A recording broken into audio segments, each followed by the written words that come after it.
Ассаламу алейкум сүйүктүү көрүүчүлөр. Жалпыңыздарга Фрунзе ТВ каналынын жалпы жамааты ысык салам жолдойт жана чоң суроо долбоорун улантмакчыбыз.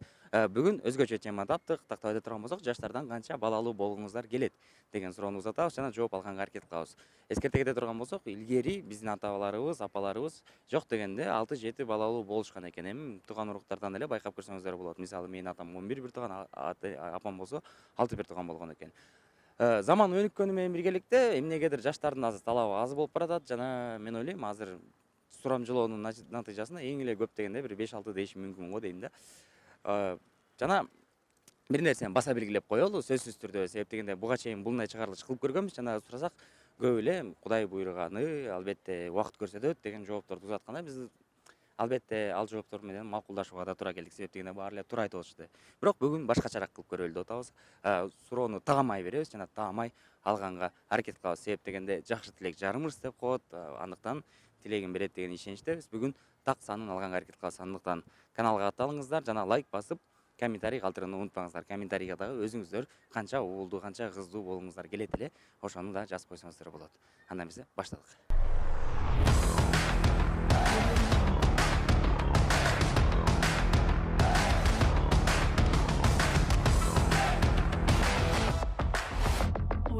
Бир гана жигиттерден эмес, татынакай кыздардан да сурап көрөлү деп атабыз. Себеп дегенде кыргыз инсанын өйдө турган дал ушул инсандар. Саламатсызбы, атыңыз ким?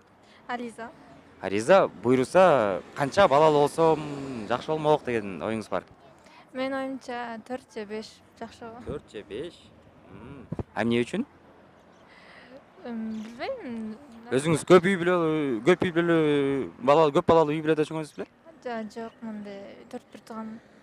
4 эми азыркы заманда көп эле го дейм. Макул, бир аз ойлонуп кеттиңиз окшойт. Анан да кошумча суроо да берип атабыз. Канча кыз, канча уул болсо жакшы болмок дейсиз? Теңби же негизи эркектер көбүрөөк болсобу же наоборот кыздар көбүрөөкпү? Эркек көп болсо. Эркек көп болсо, кыз заты көп кыла бербей дейсиз. Ариза, сизге чоң рахмат. Буйруса 4 же 5 дедиңиз, Да, бирди кошуп койсоңуз батырейин болмоксуз бирок. 6-7 деле боло берет. 6-7 деле болот. Азаматсыз, чоң рахмат. Сколько бы вы сами хотели детей? Я бы хотела двоих. Только двоих? Мальчика и девочку? Ну, да, наверное. Почему такие запросы? Ну, не знаю, мне так хочется. Нет особых причин. Ну, вы думаете, что это будет, так будет удобнее, да? Воспитывать детей? Ну да, Времени побольше уделять. да. А если муж скажет что, ну, дорогая, я хочу как минимум 4, Но я не буду с ним согласна. не будете согласны, да? Нет. А если от этого пострадает брак? Да, вряд ли. Навряд ли, да? Вы это будете как-то на берегу полностью обсуждать? Ну, перед тем, как пожениться, скажете что, дорогой, я бы вот так хотела, только двоих детей, и воспитывать их, побольше им времени уделять. Да, конечно. Если он Даже согласится, заранее планируется, обсуждается. если он согласие дает, вы выходите за него. Да, конечно. А если говорит, нет, я хочу 4, нет, да? Нет. Большое вам спасибо. Еще раз предупреждаем, что это сугубо личное мнение, и быть с ним согласным или не согласным, это дело каждого, и поэтому вам большое спасибо. Кудай буйруганда. Ооба, бүт барлашам жооп бергенде оң көрүп атышат да, бирок биз суроону таамай берип атабыз. Ал үчүн албетте көрүүчүлөрүбүздөн кечирим сурайбыз. Биз алдын ала билгенбиз, көпчүлүк ушунча жооп берер экен, бирок айткандан тажабайм. Жакшы тилек жарымырыс. Тиленсе, ниет кылса, албетте орундалат деген ишенич бар. Ошон үчүн сиздин оюңуз? 3 кыз 3 бала болмок. 3 кыз болмок, 3 кыз 3 бала. Жок, негизи бизде болмок деген сөз мындай. Хотя бы дейт го. Ошондой эле айттыңыз го дейм, Ооба, негизи 3 кыз 3 бала жакшы го дейм. Жок, сонун. Ошондо деген сиз мындай төш белги тагып аласыз, батыр эне деген. Ооба. Анан кандай деп ойлойсуз? Жаңы эле бир аксакалыбыз аябай жакшы бир ойду айтып өттү. Заман кыйын болгонуна карабастан илгери төрөй берчү дейт. Азыр баары сонун, баары жакшы, токчулук, молчулук, бирок төрөгүсү келбей калды дейт. Ошол көпчүлүк айымдарга тиешелүүбү же жөн эле Азыркыларбы билбейм. Мага ошон болот, мисалы 3 эркек 3 кыз болмок да. Мен ошо 6 балалуу болсом деп эме кылгам, анан кийин эми буйруса орундалат деп ишенебиз, себеп дегенде тилегиңиз жакшы экен. Орундалсын дейбиз. Чоң рахмат сизге. Ассаламу алейкум. Валейкум. Атыңыз ким? Атым Мухаммед. Мухаммед, буйруса болочокто үй бүлө кургандан кийин канча балалуу болсом деген тилегиңиз бар? Балалуу эми Кудай бергенче да көп А- балалуу болсо деле андан да жакшы. Жакшы, Кудай бергени деген да жакшы, бирок жакшы тилек жарым ырыс деп коет го, ошон үчүн А, бир тилек кылсак балким ошол да орундалабы дейм да, ошон үчүн балким 3 дейсиз, 4 дейсиз. Эми 4 болсо деле жакшы. 4, Сиздин оюңуз боюнча эң бири жакшы. Канча кыз, канча уул? Экиденби? 2 уул 2 кыз болсо жакшы болмок. Жакшы, Ооба. буюрса Буйурса. тилегиңиз орундалсын, чоң рахмат. Бул жакта да бир жигитти жолуктуруп калдык. Атыңыз ким? Данияр. Данияр, буйруса үйлөнгөндөн кийин канча балалуу болсом деген тилектер бар. Эми 2-3 жетет. 2-3? Ооба. Өтө көп эмес, аз эмес дейсиз. Ооба. Анткени биздин үй бүлөдө 3. Сиздердин үй бүлөңөрдө. Ооба. Андан может мен 3 бир тууган болчумун, анан бир аз көбүрөөк болсо жакшы болмок деген ойлор жокпу? Жок эми 3 деле. Канча кыз, канча бала? 2 кыз, мына мен, анан мен. Жок, өзүңүздүкү буйруса. Без разницы. Достор, Фрунзе ТВ каналы бүгүндөн баштап Арзан Джинс дүкөнү менен биргеликте кызматташып баштайт жана жалпы мырзаларга эң бир саркеч кийимдерди сунуштайбыз. Бир гана ассортименттин кенендиги менен эмес, баалардын ылдыйлыгы менен да таң калдырат. Себеби көпчүлүктө бар да, бул жерде бир бекитилген баа 990 сом. Тактап айтсак, ушундай шым көйнөктөрдүн баарын ушул баага алсаңыздар болот. Арзан Джинс дүкөнүндө мырзалар үчүн күнүмдүк жашоосуна керектүү болгон кийимдердин баары бар. Тактап айткан болсок, джинсlardan баштап классикалык шымдарга чейин, көйнөктөргө чейин. Анда эмесе ассортимент менен тааныштырабыз.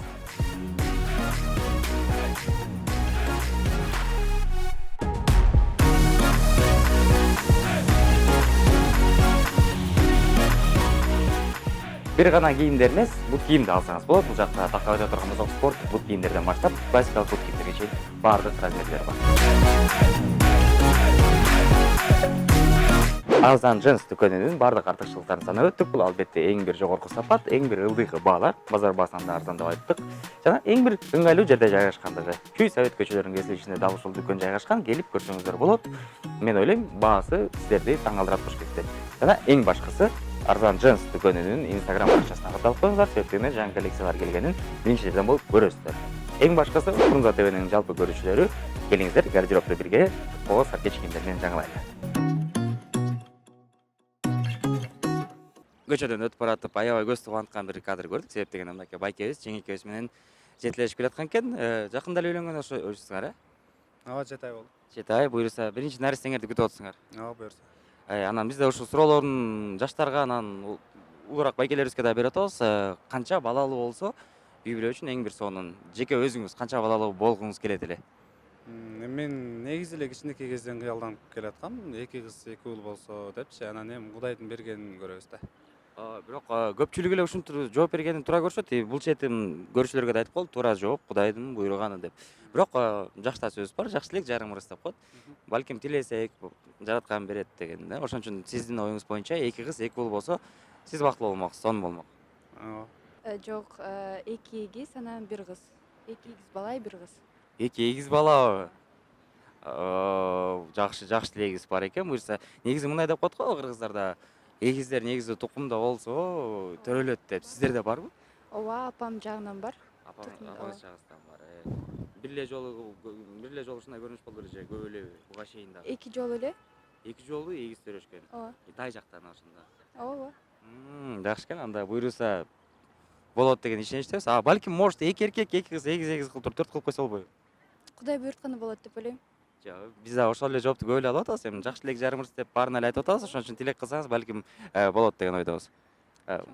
Чоң рахмат сизге да, байкадыңыздар, 2 кыз, 2 уул. Сизчи? Келбейсизби? Келинчегиңизби?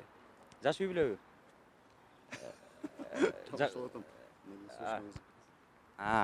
Жакшы, жаңы эле айтып берсек болот дейм, тартым эле. Заман интернеттин заманы, эчтеке жашырыш мүмкүн эмес болуп калган. Жаңы элеке Татнакай Бекзада деген кыз сонун бир ойлорун айтып өтүп кетти эле. Ошого жигити коштолот экен, билели. Атыңыз ким? Бек мырза.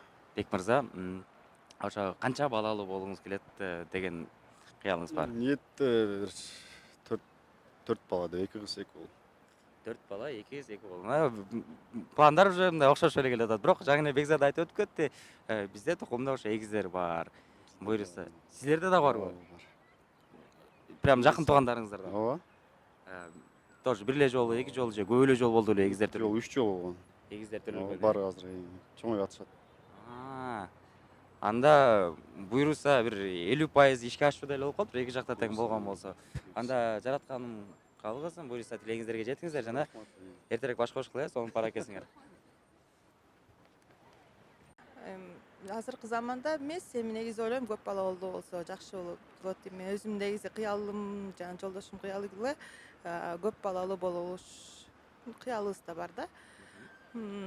Канча негизи айтат го балалуу үй базар, баласыз үй мазар депчи. Канча көп балалуу болсоң, ошончо жакшы кийин дагы балдар деле чоңойгондо азыр деле көрүп атпайсызбы? Бир бала, эки бала болуп алар деле өзүнүн турмушу болуп, анан көп деле ата энелери карабай кетет деп.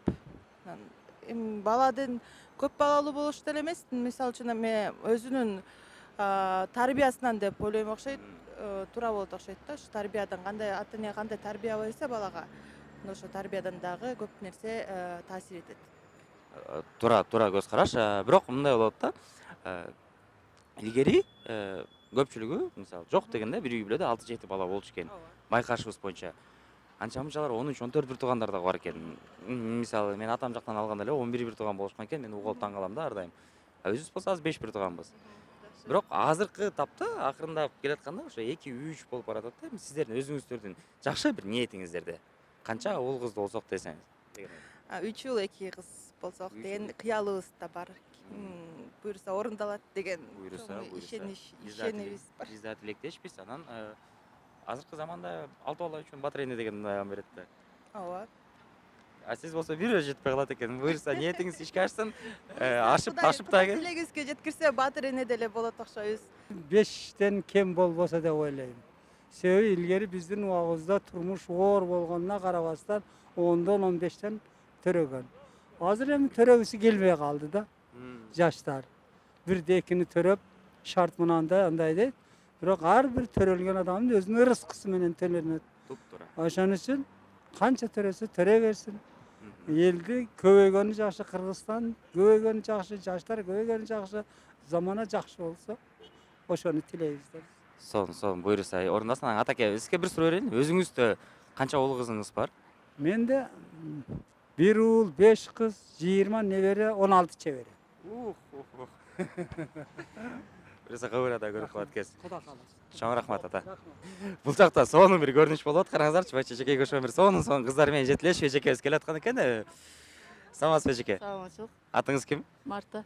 Марта жеке, жаштарга суроо берип атабыз, орто мундунда угалдып атабыз. Телевизорго чыгып атасың сен. Канча уул, канча кыз болгон азыркы заманда үй бүлөгө бир ыңгайлуу деген? Эми ар бир семьянын өзүнүн жашоо шартына ылайыктуу да. Негизи келгенде, примерно эми Кудай канча бала берсе ошончо бала бериш керек. Анын баланын моундай эсеби мончо болуш керек деп тыюунун кереги жок го дейм. Жок, ал жагы да тура, бирок карама каршы жагы бар да, жакшы тилек жарым ырыс дегенчи. Ошон үчүн тиленсе, мисалы, мен өзүм бир 4 бала болсом деп жакшы тилек коюп жүрөм, анан ошого жетем деген ойдомун да. Максат коймойчу жетпейт да, адамча ага да албетте. Ошо. Ар бир бала өз ырыскысы менен төрөлөт да. Сонун. Анан сиздер өзүңүздөрдө үй бүлөңүздөрдө канча кыз бар? Менин 3 кызым бар. 3 кызыңыз жана? Бул менин сиңдимдин баласы. Булар менен айланып келгенбиз. Буйруса эми 3 эле кызды жалгызсыратпай бир эркектерден бир экөөнү төрөп бериш керек го дейм. Жок дегенде жада калса 3өөнү. Эми ал Кудайдын буйругу. Насип болсо ушул 3өөнүн деле өмүрүн берсин.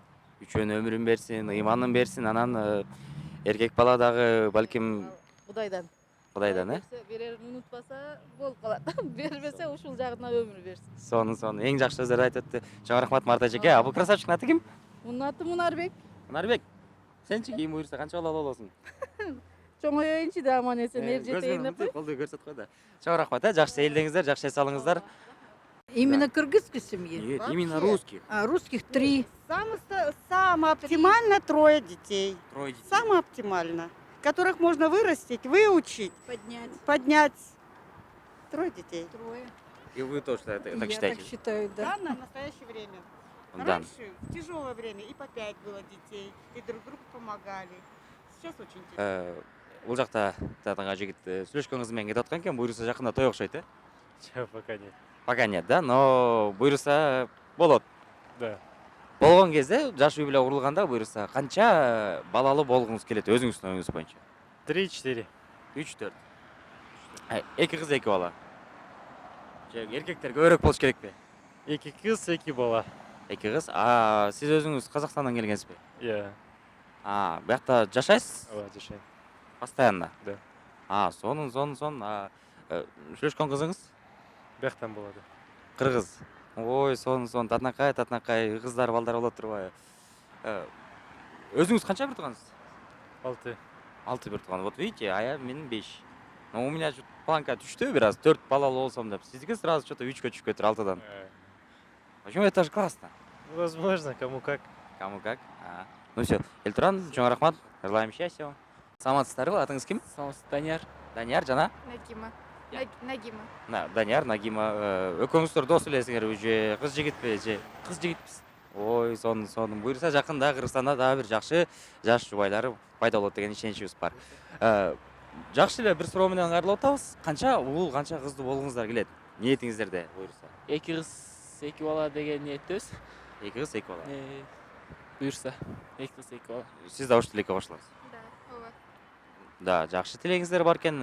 Эмне үчүн андай 2 кыз, 2 бала? Ыңгайлуу дейсизби? 2 кыз, 2 бала кыздар байкелери болсо, же иниси болсо, кыздын баланын эжеси карындашы болсо жакшы болот го деп ойлойм. Аганы көрүп ине өсөт, эжени көрүп сиңди өсөт дегендей, экөө бири-бирин. Ошондо удобдуу экен да, уулуңуз менен кызыңызды жакшылап тарбиялап койсоңор, тигилер эле тарбиялап коет. Улусун эле тарбиялап койсок, улусу өзү эле берип коет го дейм тарбиянын кичилерине.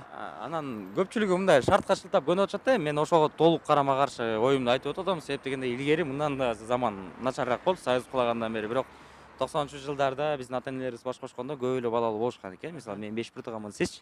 Мен да 5. 5 бир тууган, Ал кезде заман оорураак болчу. Азыр Кудайга шүгүр. Анан заман тигиндей, заман мындай дегенге кошулбайсыз. Жок, кошулбайм андай. Туура көз кырыштасыз. Анан эң негизгиси эмне дейбиз? Экөөңүздөргө бакыт каалайбыз. Буюрса той болсо көпчүлүк адамдардын батасын алып, ушул тилектериңиз орундалат деген ишеничтебиз. Данияр, Нагима, чоң рахмат.